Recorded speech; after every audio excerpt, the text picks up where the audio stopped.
Hey, everybody. So if you have been hanging out with us for the last couple seasons of the podcast, you probably remember us mentioning Flaututi in our past episodes.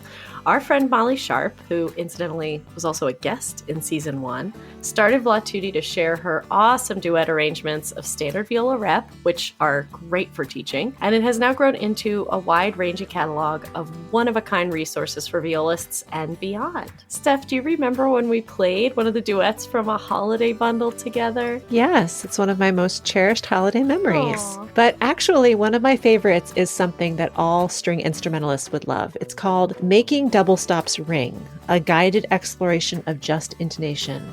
And Molly actually shared the viola version with us last year, and I am not exaggerating when I say that it completely changed the way I think about intonation. No one has ever explained it to me like this before. I think that we all realize on some level that a B in all situations is not the same, but why? Yeah. Have you ever had that classic argument in a string quartet setting when you're trying to tune a chord and maybe we're playing that B and we're being told, no, it needs to go lower. No, it needs to go higher. It needs to go here. Wouldn't it be amazing to save all those hours for our string quartet students with no debate? We just know where it's supposed to go. Everyone agrees because there's only one way.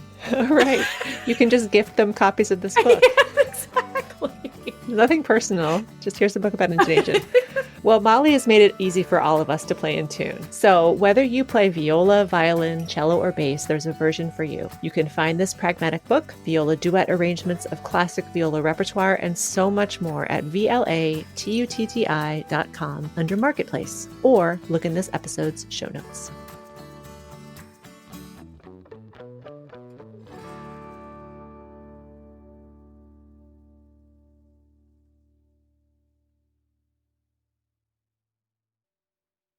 It's funny how you get used to these things and then you're like, who even am I without my lashes on? I know. It's so funny because I remember when you were wearing them and you told me all about them and I started wearing them and you would say it's kind of nice because you can get away with not doing anything else. Mm-hmm. It's so true. Yeah, the gig I played this weekend, like I didn't spend a whole lot of time doing makeup except I had the lashes and so it looks like I've done a lot. Did you have to wear masks? We were mask optional. Okay. Well, especially if you're wearing a mask, you're like, why even bother? Yes. Doing the lower half of my face. Yes, I've gotten much better with eyebrows. That's something I've learned as well in the last year. Lashes and brows. Yep. That's all you got to worry about. Of course, you don't have to worry about any of that. That's true. I'm just like super high maintenance and have certain expectations of the way that I present myself and that I impose on myself. I'm well aware. You know what? We have freedom of choice to dress ourselves up however we want to. That is 100% our choice. Uh-huh. This thing with high maintenance makes me laugh because from the time I was a teenager and that started to be a thing where you'd hear people culturally say, oh, so-and-so so high maintenance or whatever. Mm-hmm. I'd be like, I am not high maintenance. I'm like so low maintenance. I'm so easygoing. I'm one of the guys, you know? But the more I know myself, I would identify as high maintenance. I'm like owning it. And that's fine. There should be like no judgment. Why did low maintenance become this paragon of like virtue? We just want it the way we want it, when we want it. Yes. Oh my gosh. So there's this famous story about Alicia Keys and she was on The Voice and Adam Levine like came into her dressing room. She had gone on this whole no makeup, just very barefaced look. And he came in and she was putting on makeup. And he was like, but I thought you weren't wearing makeup these days. And she was like, I do whatever the I want. I love that story so much. Yeah. We wear makeup. We don't wear makeup. That is our choice, you know? Yes. Welcome to the Viola-centric podcast. We are two curious violists creating a safe place to have authentic and challenging conversations in the professional music world. I'm Liz.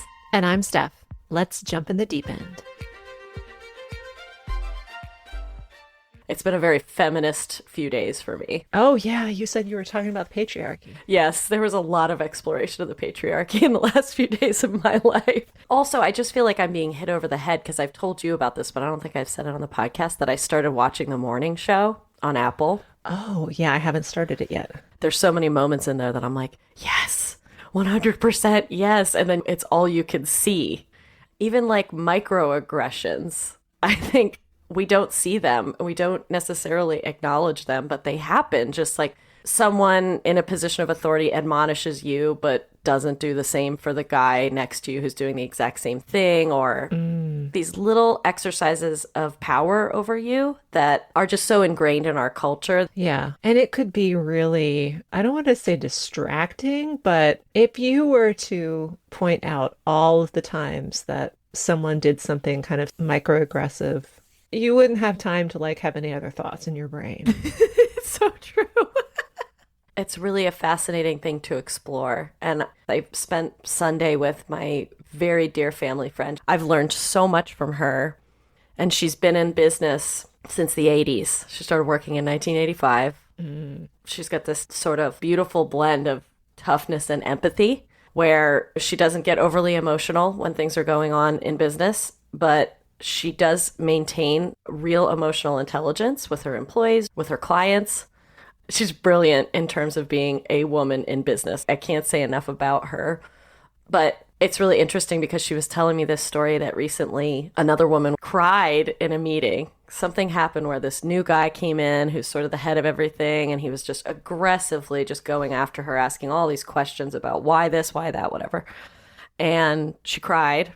And my family friend was like, okay, first of all, this is horrible that this is happening, but if you're in a room full of men like that, don't cry. If you need to cry, you have to walk out of the room, go to the bathroom, do whatever you need to do. That hits at the heart of it, that she was being treated in such a way that would elicit emotional response. And it was exactly what they wanted to have happen, because then they can use that against her. Right. It's awful. Yeah. Yeah. There's so much to pick apart there. I mean, I don't know where to start. Where do you even start? It's true.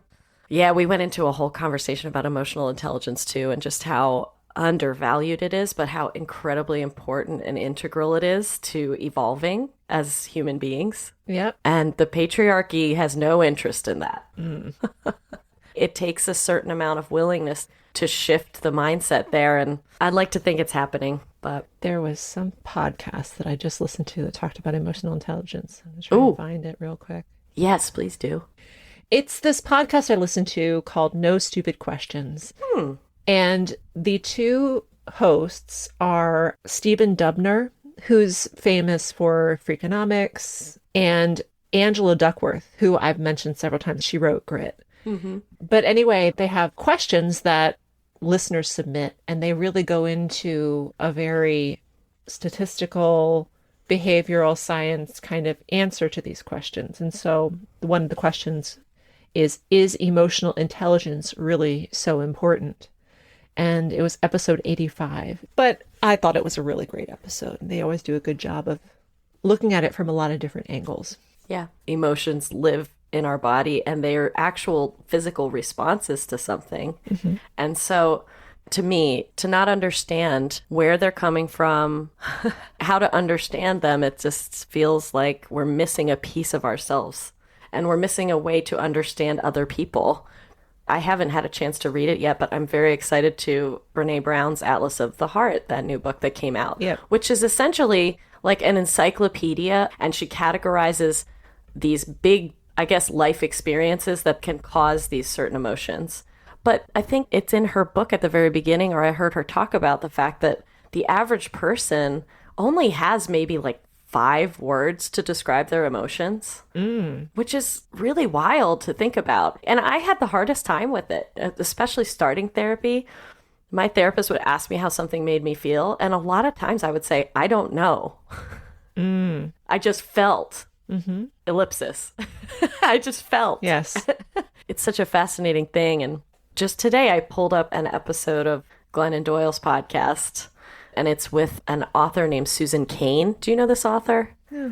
You might love it. She has books called Quiet, and then there's something about introverts and... Oh, yes. Okay. I didn't know her by name. I've heard of those books. Sounds like she writes about introvert empowerment.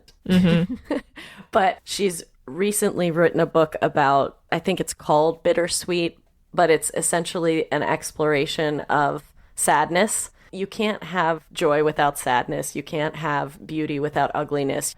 to truly embrace and understand this dichotomy is very validating, to realize that when we're in a tough spot, or if we're unhappy, or if we're feeling the grief of the world and all of the ugliness that's going on right now, that's okay. And it's part of life. Yep. And just letting ourselves feel both at the same time. She told this story. I typed out the details because I really thought it was special to share. And you might know this story because I guess it was a pretty popular thing. And I have this vague recollection of hearing about it, but it was during the war in Sarajevo in 1992. The principal cellist of the symphony there was a bombing where his apartment was, and 22 people died. And so for every day, for 22 days, he would sit in the rubble and play Albinoni G minor for those people. And he chose this heartbreaking music because it reflected that feeling that everybody had. It wasn't like, I'm going to sit outside and cheer you up. It was just, I'm going to access the way we feel through this medium and do this beautiful thing. And that's the truth, right? There's this tragedy, but there's this beauty at the same time. And yeah. I think that's one of our greatest contributions as musicians, is to be able to articulate in some way both sides of the coin, because people do not have the tools to say it themselves, just as you were talking about how people don't have the words to describe their own feelings. And that's what we saw throughout the pandemic, was that the arts and music were the way that people expressed what they were going through. So it does kind of make you reflect on what your purpose is as a musician. If you're ever feeling lost or like what you're contributing isn't enough, just know that you have this very solemn, very special role in people's lives, is to help them articulate those feelings. Yes. And I think about this too, even just for us as kids.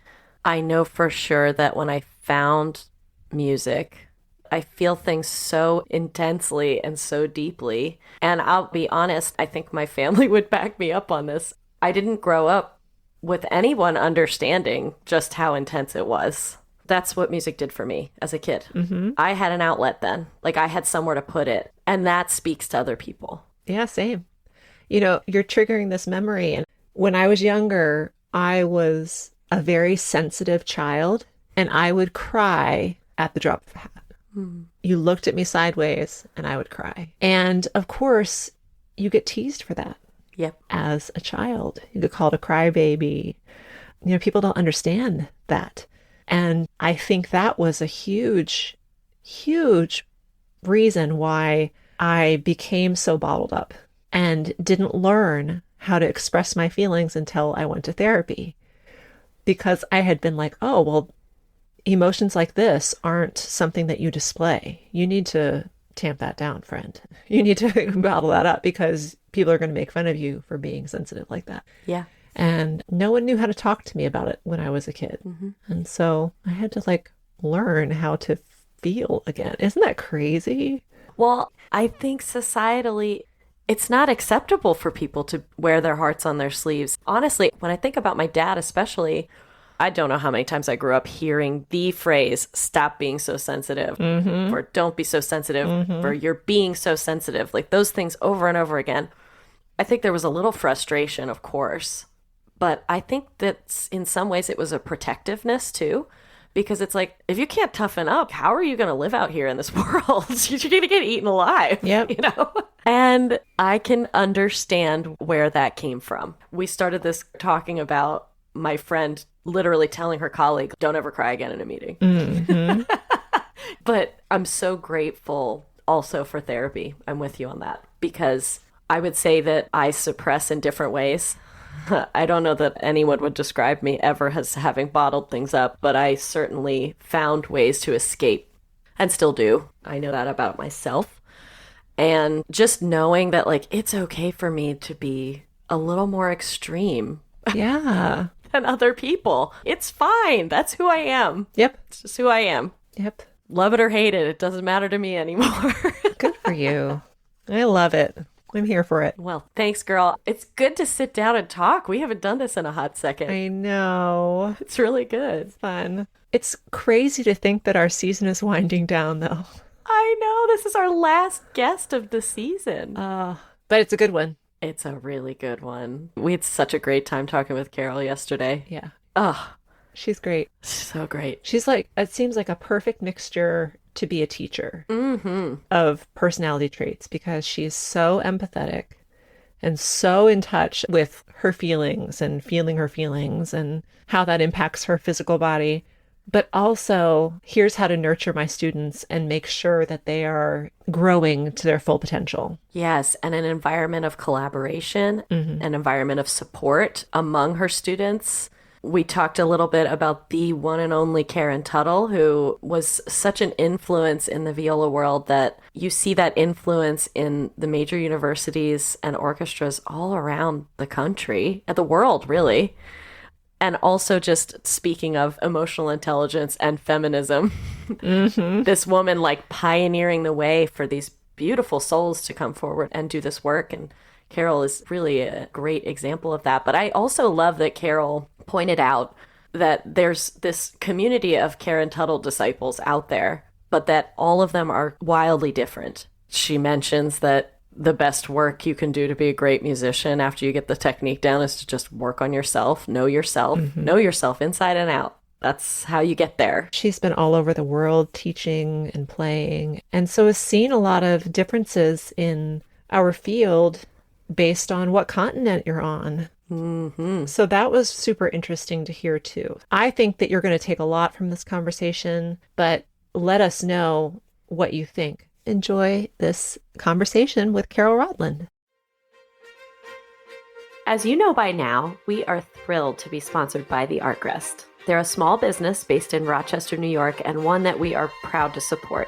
Aaron and Tigran literally started the company in their home workshop and continue to manufacture each Artgrest by hand and mail them out personally to every customer. And because they're a small business, they're now able to offer a new option just for you: customization.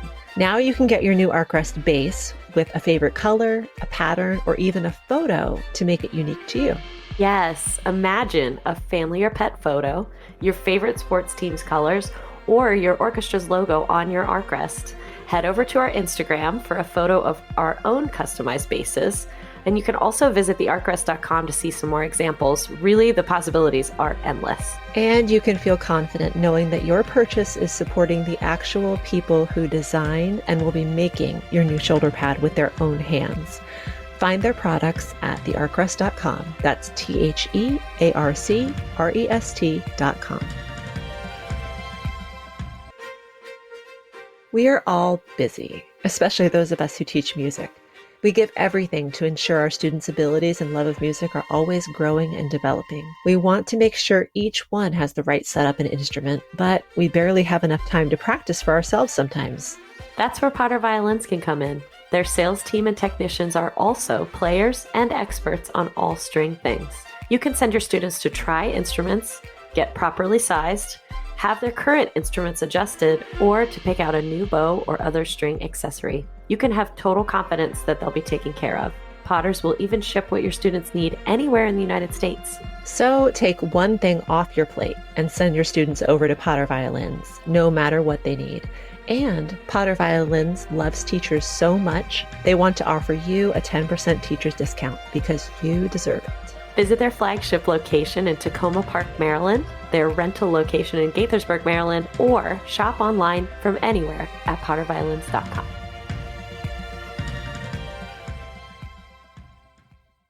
Our guest today, violist Carol Rodland, enjoys a distinguished international career as a concert and recording artist whose playing has been described as larger than life, sweetly in tune, and infinitely variegated, which I just love. I have never heard that word used for anything other than plants.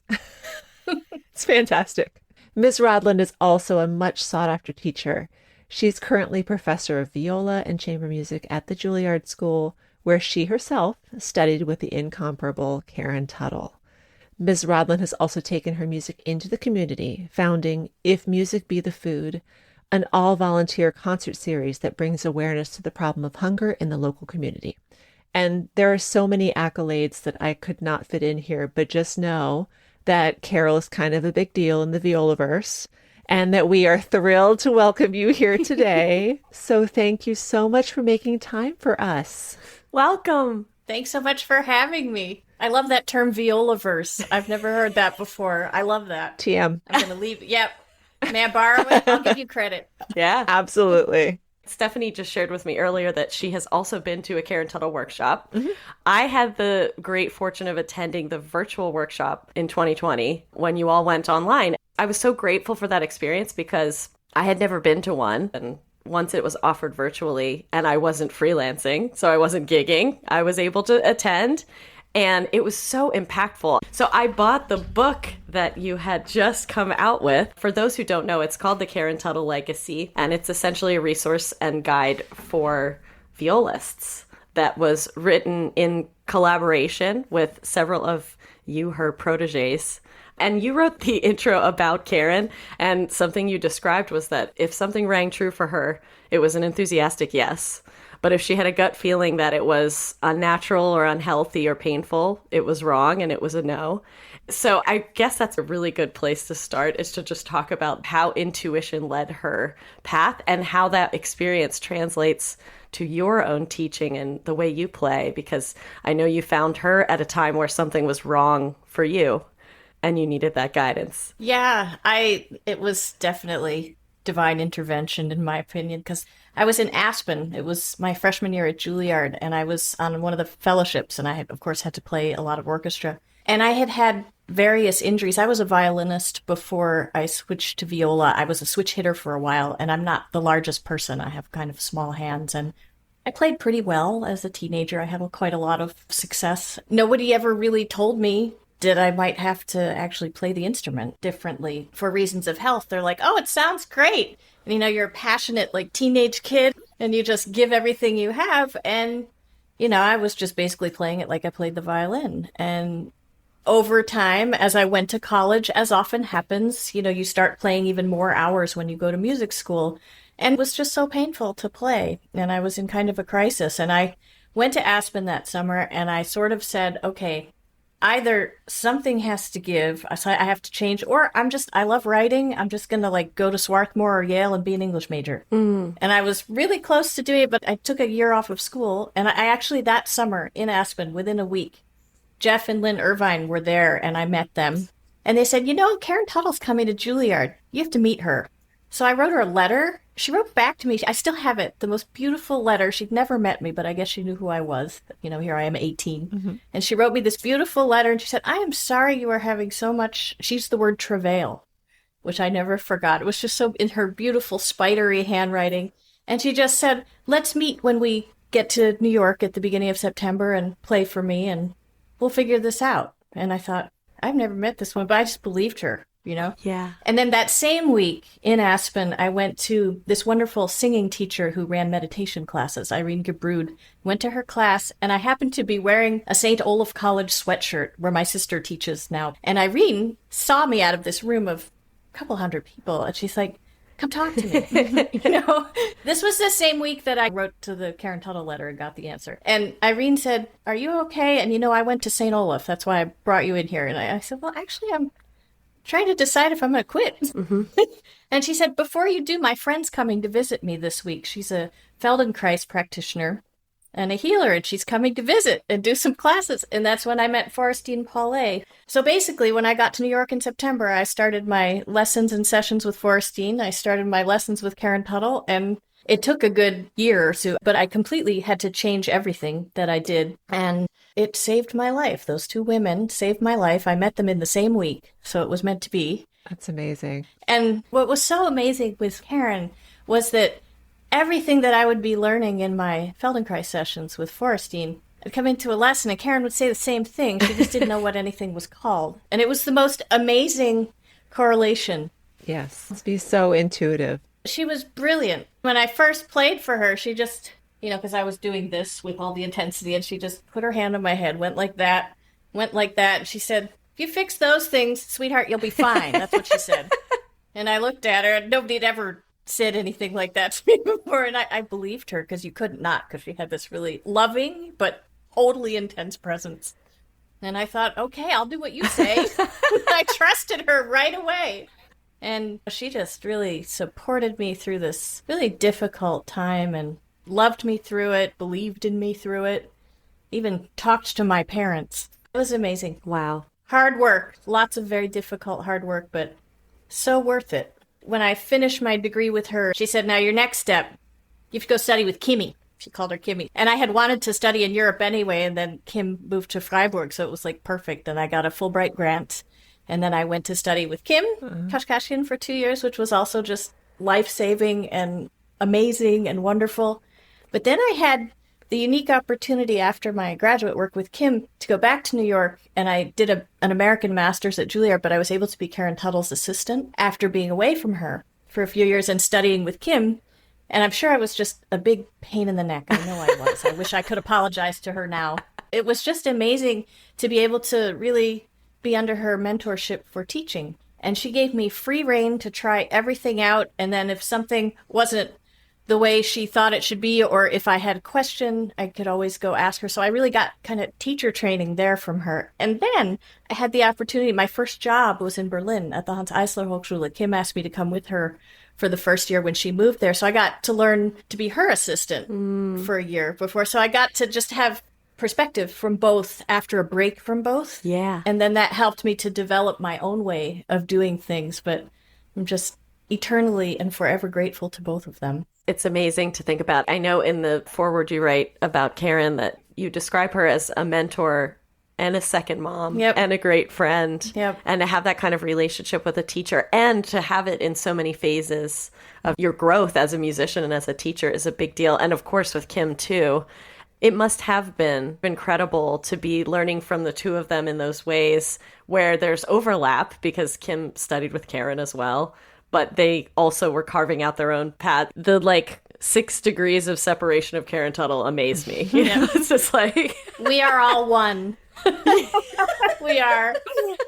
Yeah, no, and just because of the way she lived her life and how teaching and sharing and mentoring, it was in her DNA. And she just really, as we said, believed in truth and love. And that's how she lived. And it's had such a huge ripple effect. Yes. I'm so grateful for we call each other the Tuttle Sibs, the siblings. And we're all so different because her aim was to help you become fully who you are. And so each of us is completely different. And that's why I was so happy with this book to see it really came out of the workshop work that we do, that each of us describes it and experiences it so differently, but you can still see where the truths are and where the commonalities are. Yes. It's truly such a beautiful resource, and you can get that hint of each of you in it, but understanding these concepts in a way that I imagine only she could deliver. And of course, this podcast is to get to know you, Carol. But I did want to ask you if you have other stories that you particularly love to share about Karen. We actually have an audience that goes beyond violists, and so just to talk about her, maybe someone will look her up and be like, I want to know about this one. She's pretty phenomenal. Well, I mean, there's so many layers to discuss with it. She was really a woman before her time. Yes. And was such an inspiration for young women in how to live an authentic, we would call it now an authentic life. But much of her world was not ready for her. Yeah. And she didn't talk about that, but I'm sure she must have suffered. Really suffered. And anyway, just an inspiration to be part of that lineage. Basically, I learned the 2 rules of viola playing. It has to sound good and it has to feel good. And if either of those elements is missing, that's the essence of the methodology. She hated methodology. So had to feel good, had to sound good. And then her whole system of coordination. And again, she would hate a system or a method, which is kind of the irony of the fact that in order to put this down, we had to create a system or a method. But I always do a disclaimer by saying, please know that she hated systems and methods, and that's what this is about. But it becomes a way of being open to a very deep kind of learning and examination. Yeah, a very individualized type of learning. Exactly. It's like, I'm going to put all this out here for you, and you absorb what it is that you need, and you're going to take from this. She's like a viola guru because, it's based on that old Greek aphorism, know thyself. And she really encouraged us to get to know ourselves, and that in order to be able to be the most communicative artist at the highest level, you had to work on yourself. Oh, that's so deep. Yes. It is. So we as players, and I'm sure that some of your students come to you like this, we want someone to tell us what to do. Quick fix. Yes. Yes. Tell me what fingering is going to solve my problem. Tell me what to do with my arm. And all that is useful. And there is a time for all of that. But the most important key is that individual knowledge of yourself. And that's like the magic little dust. Well, that's the never-ending quest. It becomes a lifelong path. So I always feel like the viola happens to be the vehicle we chose, but the learning is life learning. Absolutely. All the yes. So do you have students that you have to kind of bring them into this consciousness of your way of teaching?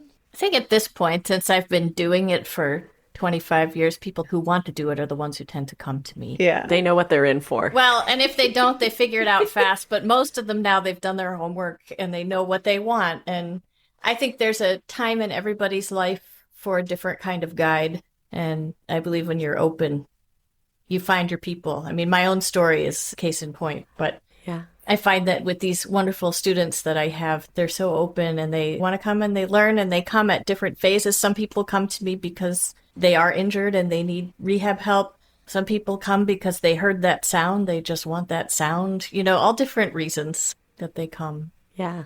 So having done it for 25 years, what sort of evolution have you noticed in the way music students come into school, their expectations, how they learn? It must be really interesting to think about those early days and now and where we're headed. I'm really curious to hear what that perspective would be like. Well, I've had the really great fortune of teaching in 5 major schools since I started teaching. Amazing. It's just the way my path has been. I started my first full-time professorship was at the Hans Eisler in Berlin, and I started in the mid to late 90s there, which was only a few years after the wall came down. I don't want to get into a whole political discussion of what's going on in our world now, but it's resonating so much with me because of having lived at that time in that place in the former East. Oh, Yeah. But anyway, so I had a very international class from the get-go, which was such a huge way, amazing way to learn and get going. I just am forever grateful. And then I got that job quite young. You know how when you're here in an American university as a younger person, you're hired as assistant professor, and then in your school, as you progress and you build your career, then you're promoted to associate, then to full. But in the German system, when you're hired C2 professor, C2 was the equivalent basically of assistant professor. But if you wanted to get to the next level, earn more money and all of that, you actually had to get an appointment somewhere else. So after the 5-year mark, I loved it there, but it just felt like I should look on the other side of the pond too for the next step. And even though it was very difficult because my playing life was really starting to grow in a very interesting way in Germany, and I don't have any regrets ever, but sometimes I think about that. I was appointed to a position at Arizona State University, which is a really wonderful school. It was something I'd never experienced before. It just seemed like it was where I needed to go and what I needed to do. It was a huge change because I'd only ever lived basically in New York or in Europe at that time. And so I moved to Arizona. But then as I made my announcement to my class and my colleagues that I was leaving Berlin, the kids were like, well, can't we come too? And I went, what? Aw. And 6 of them wanted to come to Arizona with me. Wow. If there had been reality TV in 2001, they should have made a movie of us. Oh my gosh. These international viola students coming to Arizona. It was crazy. And I spent 9 rather mind-blowing months at ASU. But then while I was there, timing being everything, I got the position at New England Conservatory. And I never thought they'd hire me, and they did. My 2 cats and I moved from Berlin to Phoenix to Boston in a 9-month period. Did you take your viola ducklings with you? Well, some of them came, and actually another one who hadn't been able to come from Berlin the first time came to Boston. Oh my goodness, that's amazing. Yeah, I mean, that really says something in itself. Yeah. They moved across the world for you. they did. I was so shocked, and we had this epic adventure. It was amazing. And then obviously English is my first language, but I had started my teaching career and developed my teaching vocabulary in German. Oh, yeah. When I moved to Arizona and I had that class of students I had always taught in German, we finally ended up in studio class because I would get so confused. We taught the Americans a bunch of German terms. And it took a few years to get out of it. I'm cured now. I don't keep going back and forth, but every once in a while, especially when I'm tired, there are just certain words in German that I think are more descriptive to talk about music with. Oh, sure. And every once in a while it still happens, but lots of good stories there. But then I went to NEC, which was amazing, and I loved it. And then partway through, Eastman came calling. And at first I was like, but I love Boston. But then Eastman came calling with basically the offer you couldn't refuse, and it became clear that it was the right thing for this next part of my life. And then I spent 9 really wonderful years at Eastman in Rochester. And there I was full professor with tenure. It feels like a really beautiful place from which to do whatever else it is that you want to do in life. I love teaching, but I always say I took a teaching job to fund my chamber music habit. Ah, yes. I mean, that's very pithy and I am devoted to my teaching because it's just so essential to my life. And Yeah. I'm so inspired by it. And then I said there, well, the only place I'd ever go is to my alma mater, and they're never going to ask me, and I can never afford to go to New York. And then lo and behold, it did happen, and I'm so thrilled to have this chapter. I can't believe this is my 5th year in New York already. Wow. Back at home, and I'm so honored to be able to continue Karen's work here as best I can through my lens. Mm-hmm. But it's been really fascinating to meet, having really lived full on in these very different environments. Each time I've moved, students have gone with me from my class. But the cultures of each of the schools, these are all terrific schools, but they're so different. Yeah. Their governance is different. Their student bodies are different. There's something about the feel of geography, and it's just different. But what is so amazing to me is that everywhere you go, I say music is kind of like a weed. No matter how difficult the environment, it grows and people need it. And musical communities in all of these places are so beautiful and unique. Mm. And it works and manifests, and it's like the oxygen that you need everywhere. I love that. We all get worked up in situations because we're musicians, so we're passionate people, right? But it just gives you a perspective to have been able to live in different kinds of places and really integrate with people in that way. Yeah. It helps to keep me on a more even keel, I think, having seen that and not being locked into one place and thinking this is the only way it can be. Mm-hmm. And I think as violists, too, being that inner voice that we see from the inside out, how things can move and morph and be different. I'm curious about the difference teaching in Europe and teaching here in the States. We could talk for hours about all of that. But one thing I do want to say right away, though, is the way things have changed since I was living in Europe is that with the explosion of the internet, the quick availability where people can listen to people from all over the world and interact with them in real time, that has changed so much. And if you look at the makeup of a lot of the major orchestras in Europe and even in the US, but more so in Europe, it's completely international now. Mm. The other thing, and they are quite connected, it's recruitment season at American schools right now, and finances play such a huge role in education in this country. Whereas in Germany, if you audition and you get into one of these conservatories, you don't pay tuition. They pay a couple €100 for a registration fee. And when that was created, people went nuts because they had to pay, what, 50 euros, 100 euros? Shocking. And I'm like, people, you don't understand. You have no idea, friends. You have no idea. And granted, when you're working there, you pay more. I don't even want to get into it. You pay more taxes, but you do get services. And there's this thing called infrastructure. And What? Anyway, yes. So basically, anyone who was of the level, who passed the audition, who wanted to come, tuition wasn't a barrier. And that's huge. Mm. And I think, especially now, the study of classical music is joyful enterprise, warts and all. We could even start a whole other conversation about what has to happen in classical music. There's so much, it's never ending. But I've always felt that you really shouldn't put yourself into a lot of debt if you want to be able to come out from school with the ability to really take risks and be creative, because it's not a lucrative business. And as string players, we have the added difficulty that our voice colleagues or our wind and brass colleagues, we have the expense of an instrument as string players. Yes. It's been a huge part of my own journey. It finally got solved, but I didn't pay off my viola till I was I was in my 40s. Yeah. So I just understand, especially now with pandemic, where people's families have taken enormous hits to their livelihoods. But then on top of it, our field, we don't know yet what's happening completely with it. For a student to come out of music school saddled with huge debt, it's not really tenable anymore. Yeah. And it's something that concerns me greatly. And anyway, that's one of the biggest differences. This is such a great thing to think about. And on a deeper level, I'm thinking about what it means, just to your point, that a student who goes to school in Germany and is not burdened by anything when they graduate, what sort of freedom and flexibility do they feel in their ability to take risks and take those chances?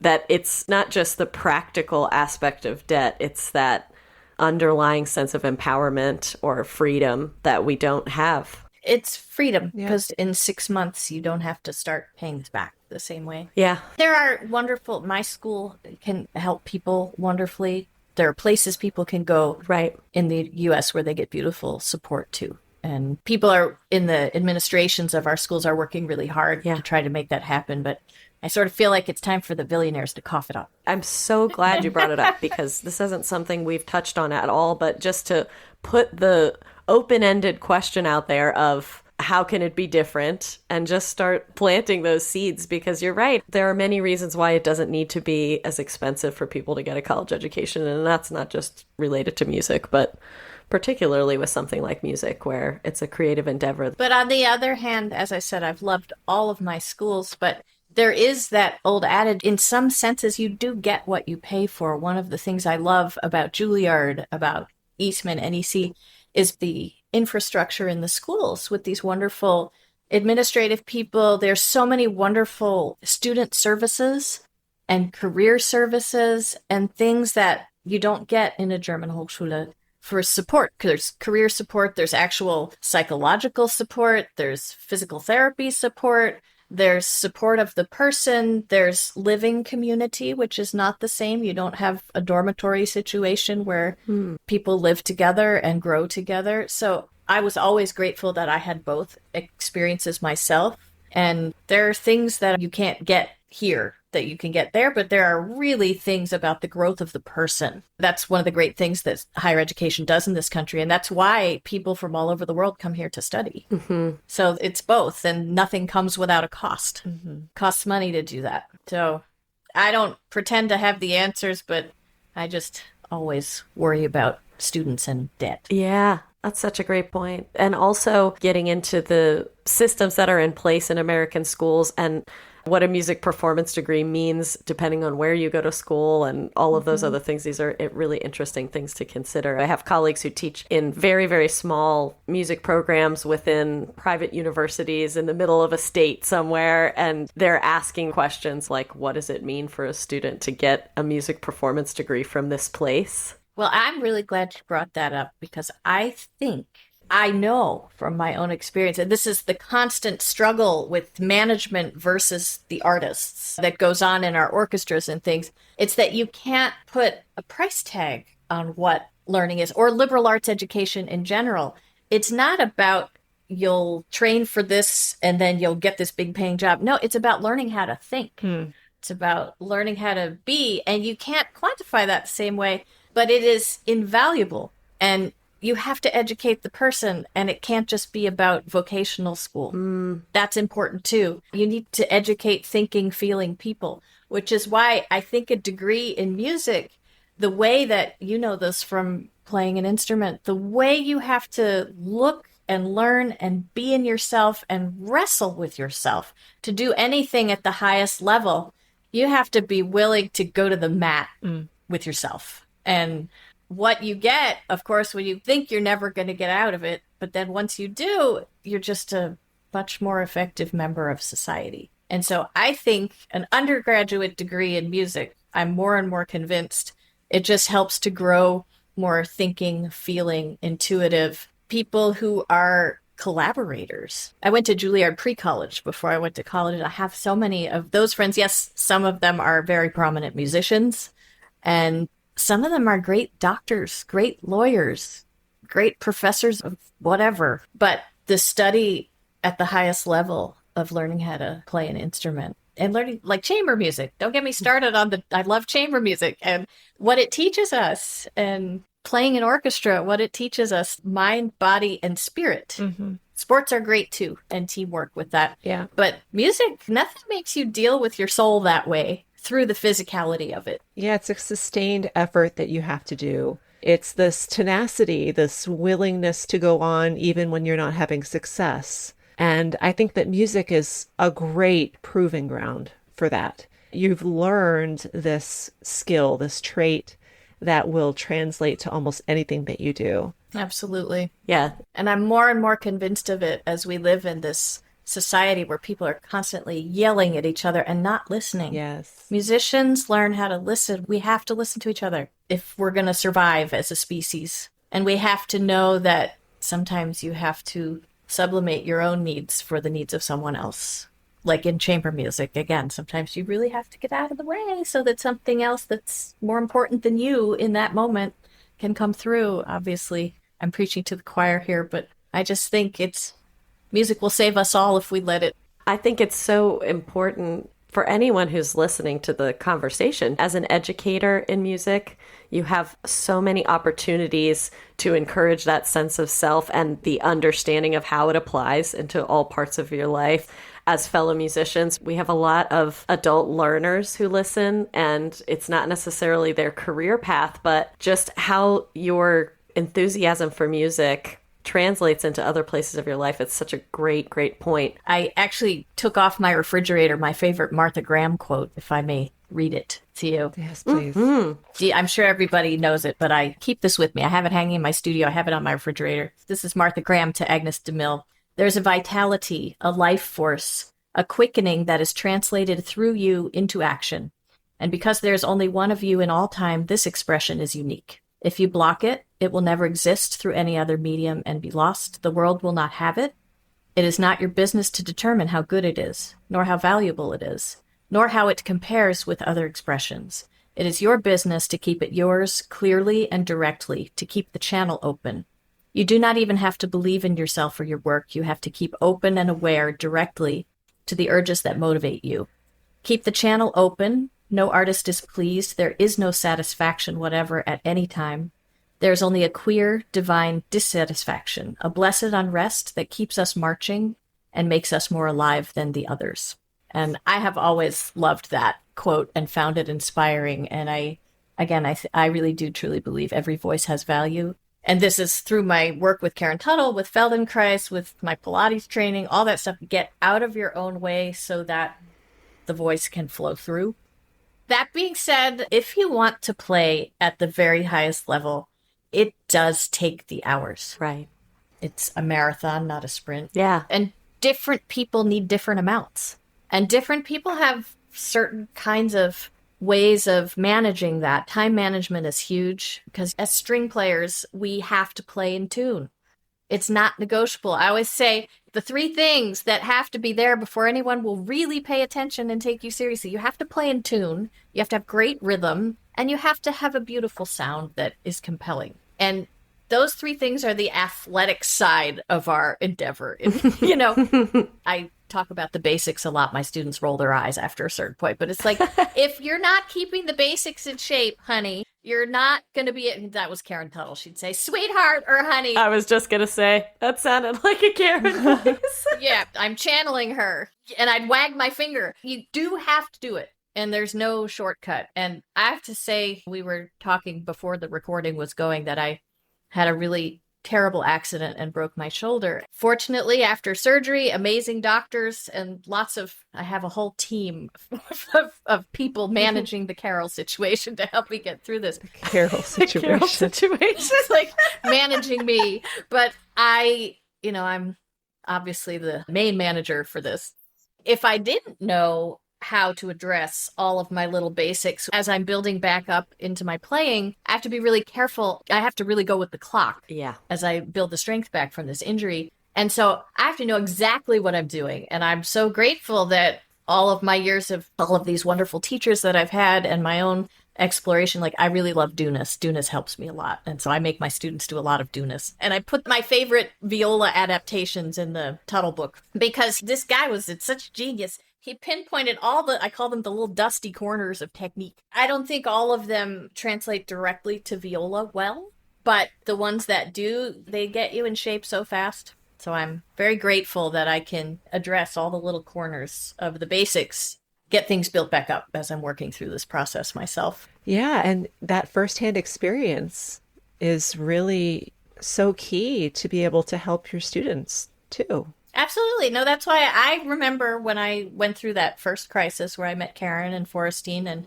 rebuilt everything. I decided then and there, okay, if I'm not going to go off and be a lawyer or a doctor or a writer won't make me money, but the other stuff I was thinking about would have, okay, if I'm not going to do that and I'm going to go through this process, I want to be able to help other people not to have to go to the abyss the way I did. And so I really did make a commitment early on that I wanted to help other people through this because it was so horrible for me. And I wanted to be able to make sure other people didn't maybe have to suffer without help.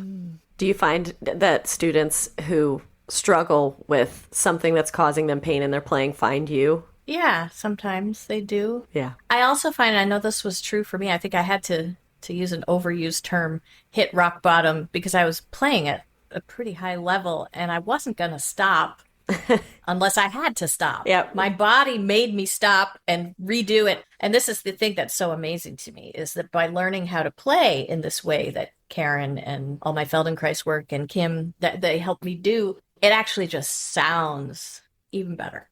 It just sounds better. When you get out of your own way and you're not like holding tension in your body rather than putting intention into your instrument, viola is so unforgiving, which is why breaking your shoulder as a violist with rather short arms is a terrible thing to do. Yes. Because I have to use a lot of power and range of motion to do what I do. Yes. You don't need that as much on the violin. You're still going to feel better if you have beautiful alignment and posture and you're comfortable, but you don't have to use the power portion of leverage that you do on viola. And so viola tells us whether we're working well with our bodies or not right away. Absolutely. I find that my larger students, my 6'2" tall guys, they can get away with more. Yeah. In terms of what I call inefficient use of the body parts. But when they learn also how to channel it well, everybody feels better. They also sound better. Teaching and playing viola is a lifelong quest. Everything's different because all violas are different lengths. All violists have different chest cavities, support for the collarbone for the instrument, different arm lengths, different hand lengths, different finger lengths. You have to find your own way, which is why Karen hated methodology, just that term, methodology and systemic stuff.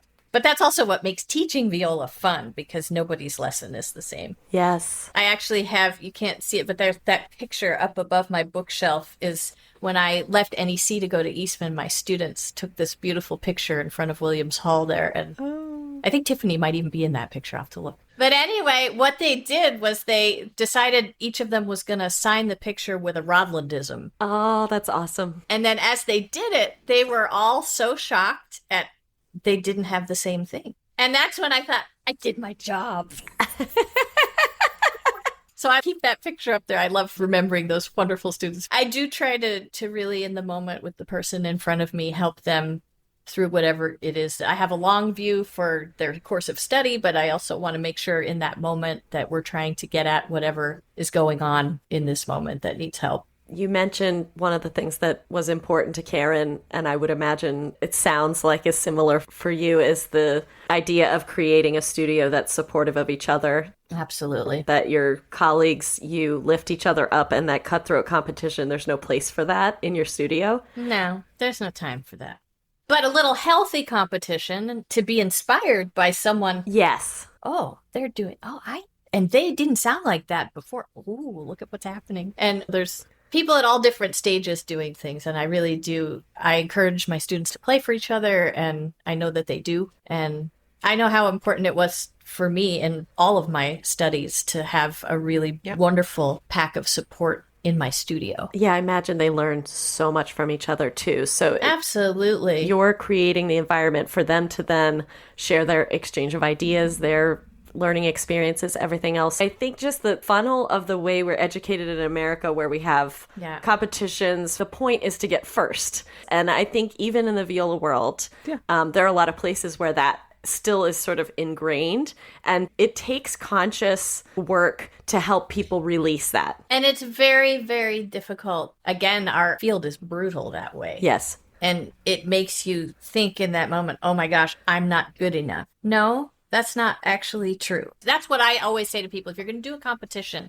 you want to be really ready. Don't do it if you're not like 100% ready, but be prepared that what you want to do is learn what you can do better. There are all these studies with athletes. You make a list after a competition of, what did I do well? What did I do really, really well? What did I do better than the last time I put myself out there? And then, what could I do better? Because in the end, that's all we can take with us from that. And even if it goes well, even if we win, you still want to be looking at those two lists. I always say, use the competition, don't let it use you. And I know it's so much easier said than done. And I certainly am really glad I don't have to do that stuff anymore.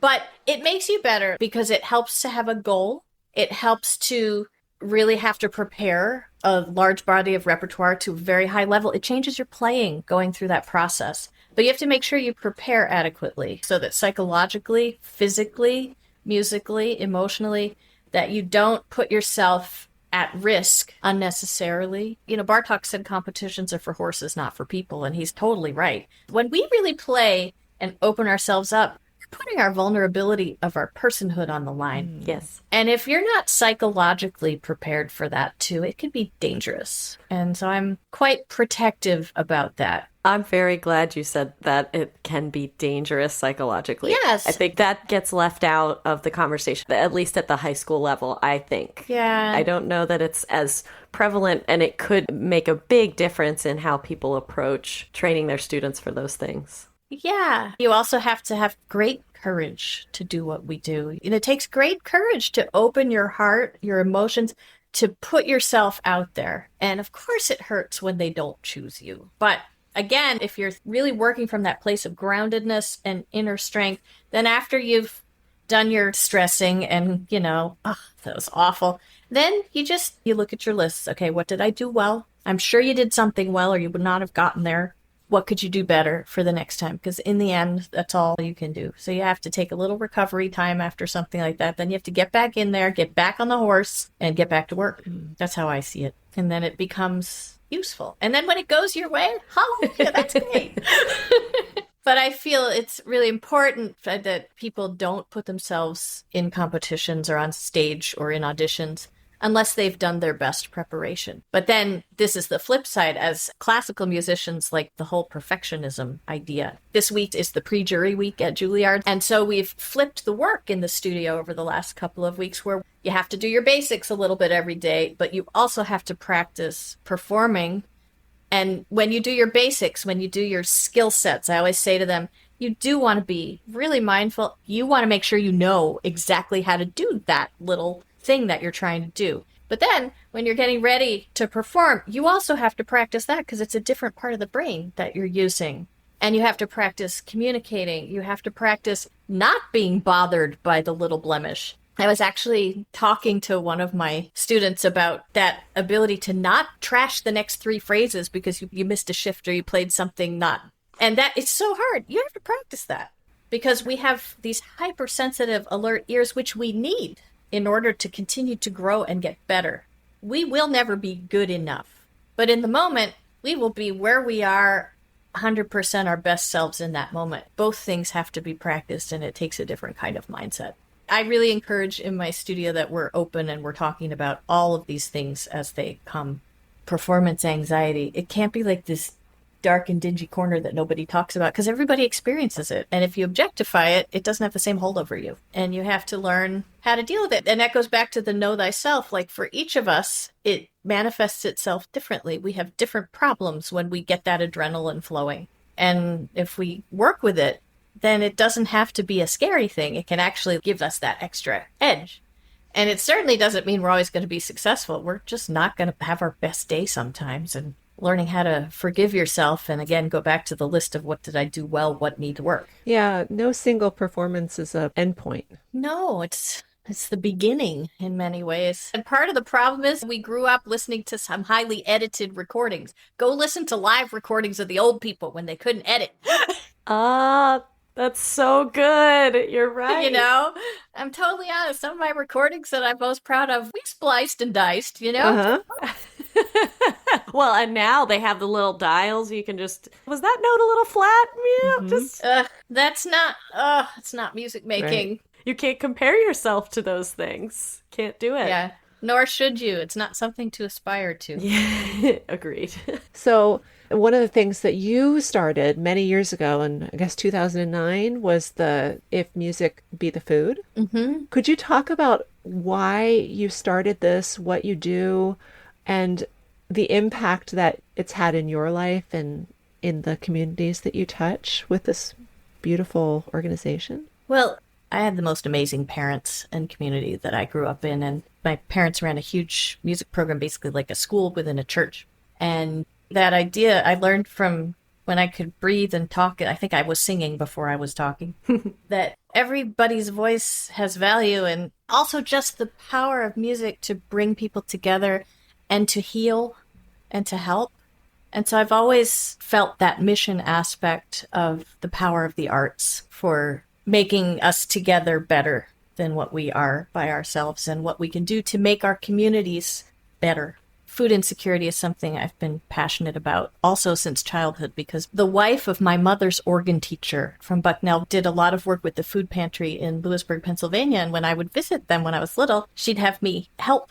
I started to see, wow, there are people my age living right near me who don't know where their next meal's coming from sometimes. So I've always been passionate about, at the very basic level, we have to help each other make sure everybody has enough to eat, even in the US of A. Making music and playing chamber music has also always been something obviously it's who I am, what I do. And then when I got to Rochester, the food insecurity need, there's a lot of poverty there. 2008 was when the stock market crashed, of course, and that's right when I was moving. And you're seeing all of this sudden tragedy hitting people, and I wanted to do something. I also felt like, well, here I am at this new school. I'm in a new town. I really want to run a chamber music series, but I just really don't want to deal with boards and raising money and all of that. Now that I say that, when I play at these various festivals and things, I actually love the board members. They're always the coolest people. But what would happen if nobody had a financial transaction involved except what was going for the cause?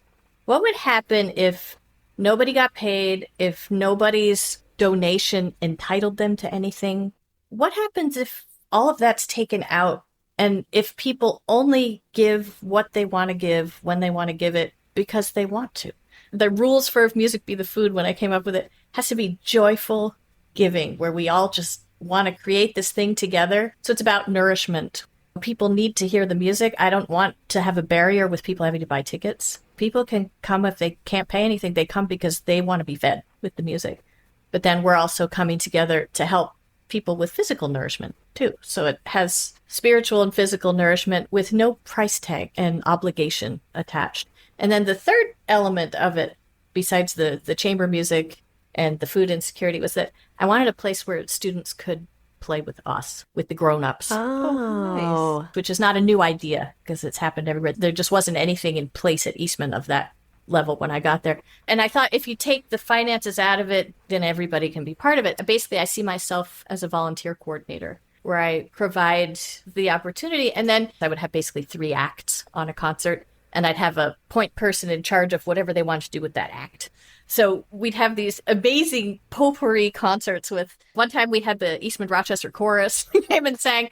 One of my wonderful voice colleagues would stage opera scenes with students and faculty together. That's great. And you just had all different kind of stuff. And then people started asking me, well, hey, can we do this too? So then friends of mine started making If Music Be the Food series in the country. And then Kim and her Boston crew started Music for Food.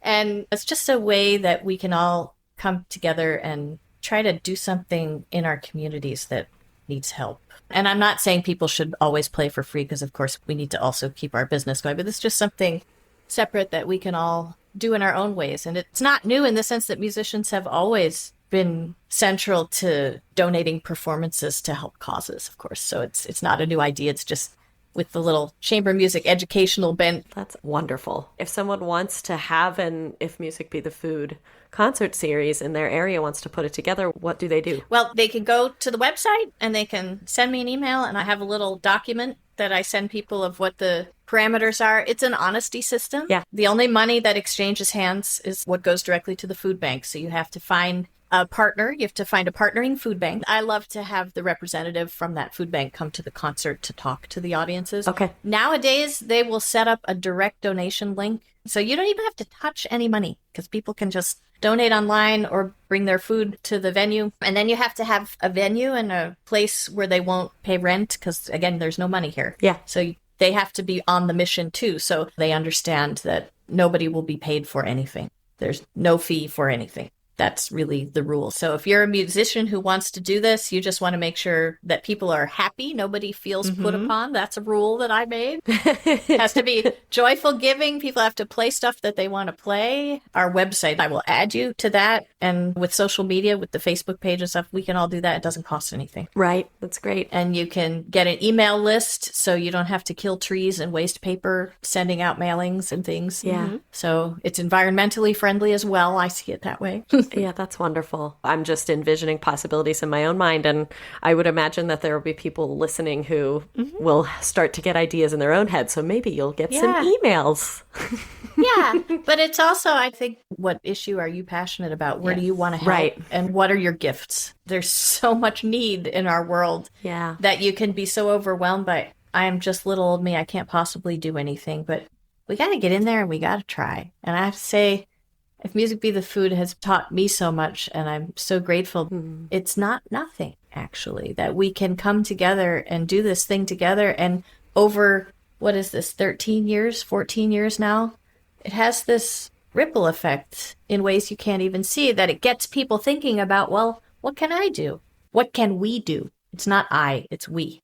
What can we do? So great. To try to help. It's cumulative. Yeah. Absolutely. Yeah. And that's one of the beauties of this digital age. It can be a curse because we can never turn off, but on the other hand, how we can connect. Totally. If we use the technology to our advantage to bring people together rather than to separate each other, then it's good. Oh, yeah.